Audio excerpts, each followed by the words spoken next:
साल पहली फरवरी को वित्त मंत्री पेश करती हैं संसद में बजट, और उस बजट की तैयारी आपको हमें सबको मिलकर करनी होती है।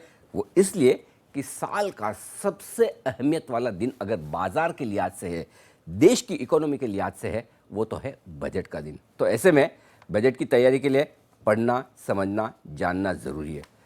ढेर सारे आंकड़े, वो भी इतने बड़े बड़े, और ऐसे मुश्किल मुश्किल नाम कि मतलब है ना, पढ़ना शुरू करें तो स्ट्रेस में आदमी सोचे कि छोड़ो, जाने दो, मेरे बस की बात नहीं। और इसीलिए हमने एक खास एक्सपर्ट के साथ ऐसा रिश्ता बनाया है कि बस बजट आते ही उनकी याद आ जाती है, और हर साल हम बजट पर उनसे आपकी करवाते हैं मुलाकात, पाठशाला लेकर। तो आइए स्वागत करते हैं ओमकारा कैपिटल के फाउंडर वरिंदर बंसल हमारे साथ हैं, हर साल की तरह इस साल की भी बजट की पाठशाला लेकर। वैसे वरिंदर, एक चीज़ बताऊँ आपको? बोलिए बोलिए। पहले तो स्वागत है आपका, धन्यवाद।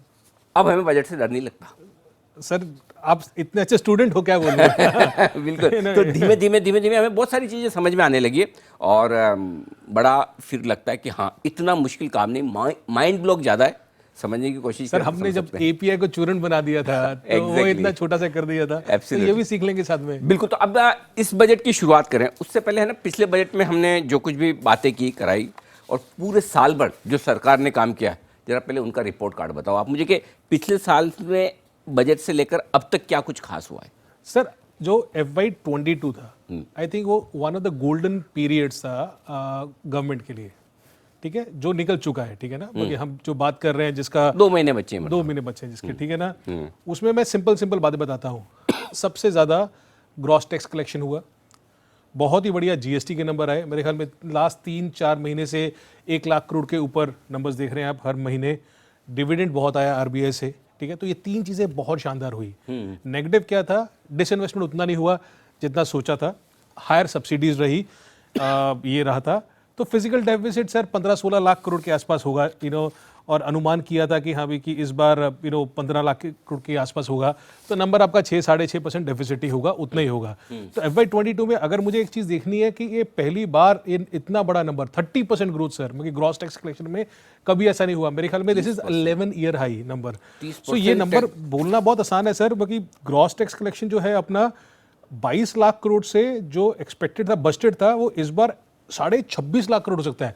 मतलब कि अभी मैं आपको सिंपल समझाने की कोशिश करूं तो इंडिया में हमेशा प्रॉब्लम रही है कि आपकी इनकम अगर एक्स होती है, एक्सपेंसेस वाई होते हैं, तो गवर्नमेंट हमेशा 15 लाख करोड़ के आसपास का डेफिसिट होता है, नुकसान रहता है, मतलब कमाई कम है, खर्चा ज़्यादा है। तो every year it is a question of this 15 lakh crore. ये कहाँ से आएगा? तो ये कहाँ से आएगा? Correct sir, 4 lakh crore tax से आ रहा है। टैक्स से आ गया। तो एक चीज़ बताओ, मतलब 4 लाख करोड़ उम्मीद से ज़्यादा है। हाँ, उम्मीद से ज़्यादा हाँ। तो एक चीज़ बताओ, इसका मतलब ये है कि पिछले बार सरकार ने जो 25% टैक्स किया था, कॉर्पोरेट टैक्स जो पहले घटाया था, तो इसका मतलब क्लियर है कि आप टैक्स की रेट कम रखोगे तो टैक्स कलेक्शन बढ़ेगा। ट्रस्ट मी सर, ये आपने बहुत अच्छी बात बोली, बट ये बहुत ज़रूरी है और ये गवर्नमेंट समझ भी चुकी है। इसमें क्या होना सर, ये फॉर्मलाइजेशन ऑफ इकोनॉमी हो चुका है। अभी आप देख रहे हो ना कि सबका सब यूपीआई, ये सब पेटीएम हुआ या सब कुछ हुआ, अभी सब बैंक के थ्रू जाता है, पता है कि हमें टैक्स कम है। सर, 2017 से लेके 2021 तक हम 17 से 20 लाख करोड़ के ब्रैकेट में थे। भाई गवर्नमेंट को इतना इनकम आता था ग्रॉस टैक्स कलेक्शन से। करेक्ट। 17 से 20 लाख करोड़। इस साल सर, जैसे मैंने बोला, एक्सपेक्टेड है कि 26 से 26.5 लाख करोड़ आएगा। वाओ। सो 4 लाख करोड़ बहुत बड़ा अमाउंट है सर, बहुत बड़ा अमाउंट है। प्लीज सुनिए, मेरी भी, इनकी भी। जो काम आपने कंपनियों के लिए किया है, टैक्स रेट घटाकर 25% पे लाए, जिसकी वजह से जबरदस्त ग्रोथ आई, प्लीज ये हम लोगों के लिए भी कीजिए, इंडिविजुअल के लिए भी। ठीक है, इंडिविजुअल से 30% टैक्स लें, कंपनियों से 25%, नाइंसाफी है ना। अच्छा, गारंटी है पक्का हमारी भी टैक्स इतनी ही कलेक्शन बढ़कर आएगी, बल्कि उससे ज़्यादा आएगी जितनी आपने कंपनियों में देखी है। अच्छा, ये तो बात हुई पिछले साल की। इस साल क्या कुछ खास है? ओके, तो इतना ग्रोथ नहीं आने वाला जितना टैक्सेस में ग्रोथ आ गया इस साल। बेस बढ़ चुका है, 30% कोई एस्टिमेट नहीं कर रहा कि 30% ग्रोथ आ जाए इस साल। उम्मीद है कि जो ग्रोथ होगा वो 12 से 15% के बीच में होगा। ये किसमें? अपना अगर आप ग्रॉस टैक्स रेवेन्यू में देखेंगे, ग्रॉस टैक्स। इसको मैं और सिंप्लीफाई कर दूं कि अलग अलग ब्रैकेट्स होती हैं। एक कॉर्पोरेट टैक्स होता है, एक इनकम टैक्स होता है, एक जीएसटी होता है, तो अलग अलग होती हैं। ठीक है। तो जो नेट टैक्स रिसीव्ड्स होता है सर, तो 18.7 लाख करोड़ एस्टिमेटेड है कि इस साल होगा, वो बढ़ के कुछ 20.7 लाख करोड़ हो जाएगा इस साल। ठीक है, मतलब कि 2 लाख करोड़ बढ़ेगा। राइट। ठीक है, मतलब कि 11% के आसपास बढ़ोतरी होगी। सो ये एक्सपेक्टेड है कि इस बार ये होगा।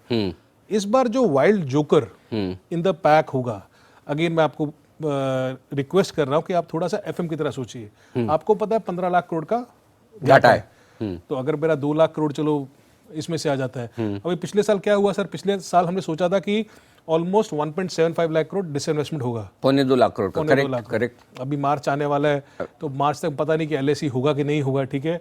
अगर जो नंबर्स आए हैं अभी तक 60,000 करोड़ के आसपास का नंबर आया जी। तो आपने 3.5 से 4 लाख करोड़ तो टैक्सेस ज्यादा आ गए, बट आपको 1.25 लाख करोड़ पैसा कम आया डिसइन्वेस्टमेंट से, ठीक है, और आपको सब्सिडी ज्यादा देना पड़ा। तो एट द एंड अगर आप देखो तो इवन आपने अच्छा काम किया, बट आपका डेफिसिट 16 लाख करोड़ रह गया, वो कम नहीं हुआ। वो कम नहीं हुआ। तो इस साल अगर आप एफएम हो तो आप सोचिए तो मैं क्या करूं। आपको पता है कि अभी 4 लाख करोड़ तो टैक्स बढ़ने वाले नहीं है, 2-2.25 लाख करोड़ के आसपास का सबका एस्टीमेट है, 10 से 15% जैसे मैंने बोला। Wild joker in the pack सिर्फ इस साल डिसइन्वेस्टमेंट है। तो ये है सिर्फ डिसइन्वेस्टमेंट। तो आप कितना डिसइन्वेस्टमेंट कर पाते हैं, विनिवेश कितना कर पाते हैं, वो आपके लिए सबसे इंपॉर्टेंट है। और इस पूरे बजट में आपको इसी आंकड़े पर रखनी है नजर कि वाकई में आप विनिवेश का आंकड़ा पूरा ले पाते हैं या नहीं। अगर विनिवेश कर दिया तो फिर बैलेंस शीट हो जाएगी टेली आपके लिए, ये परफेक्ट आपके लिए फिगर आ गया। तो चलिए, तो अब ये तो हो गया अपना काम कि इस साल के बजट में क्या कुछ। अच्छा, तो सर इस साल हाँ एक और चीज बताइए। उसका नंबर भी जरूरी है सर। हाँ, उसका बताइए। नंबर जो है, अगर आप सिर्फ हम उस वो आप है ना हर साल मुझे ना 3 आंकड़े बताते हो कि ये 3 नंबर याद कर लीजिए, वो तीनों नंबर मुझे बता दीजिए इस साल वो 3 नंबर कौन से। तो FY23 का नंबर है ये। हाँ, मतलब इस बजट में जो आएंगे, इस बजट में जो एक्सपेक्टेड आएंगे, 25 इनकम इनकम 25 लाख करोड़। हाँ, तो हम सिंपलीफाई कर देते हैं, हर चीज को लाख करोड़ की बात करते हैं हाँ, हम, लाख करोड़, ठीक है। क्योंकि इतना याद तो हाँ, होगा नहीं तो वो बहुत स्ट्रेस आता है इतना बड़ा याद रखना। 25 इनकम, हाँ 42 खर्चा, हाँ और जो माइनस हो गया 16 16.5 आपका फिजिकल डेफिसिट। हाँ। तो 25 42 और तो कमाई 16.5 25 की, 42 का खर्चा, हाँ, और 16.5 के आसपास का आपका वो। हाँ, बट सर इसमें एक और चीज है, बताओ। आपका बेस बहुत जरूरी है, जीडीपी। जीडीपी जो नंबर्स था सर लास्ट ईयर, मतलब अगर आप देखें वो था, मतलब अगर FY20 की बात करें तो 191 लाख करोड़ था। करेक्ट। 200 लाख करोड़ मोटा मोटा, 200 190 197, ठीक है। 22 में एक्सपेक्टेड है 232, जो एनएसओ के नंबर्स हैं, बराबर है 232 इस साल। हाँ इस साल। और अगले साल जो मैं आपको 25 42 और 16.5 बता रहा हूँ, उसका बेस होगा 260। तो ये नंबर जो आएंगे 260 पे आएंगे। आप सोचिए सर, बिकॉज आपका बेस इतना बढ़ रहा है ना, इवन आपका डेफिसिट जो है 16 16.5 रह रहा है, बट 5 आपका ट्रिलियन की तरफ बढ़ रहे हैं हम। हाँ, तो आपका बेस बढ़ रहा है ना, तो आपका जो डेफिसिट नंबर है ना सर, वो 5.5-6% ही रहेगा, बिकॉज आपका बेस बहुत बढ़ रहा है। एब्सोल्युटली। अच्छा, अब जो आपने ये नंबर तो दे दिए कि जो नंबर ध्यान में रखने, 25 ये नंबर है 25 लाख करोड़ आपके इनकम का, 42 लाख करोड़ आपके खर्चों का, 16.5 लाख करोड़ वित्तीय घाटे का। इन 3 आंकड़ों पर आपको रखनी है नजर। वित्तीय घाटा 6.5% के आसपास का।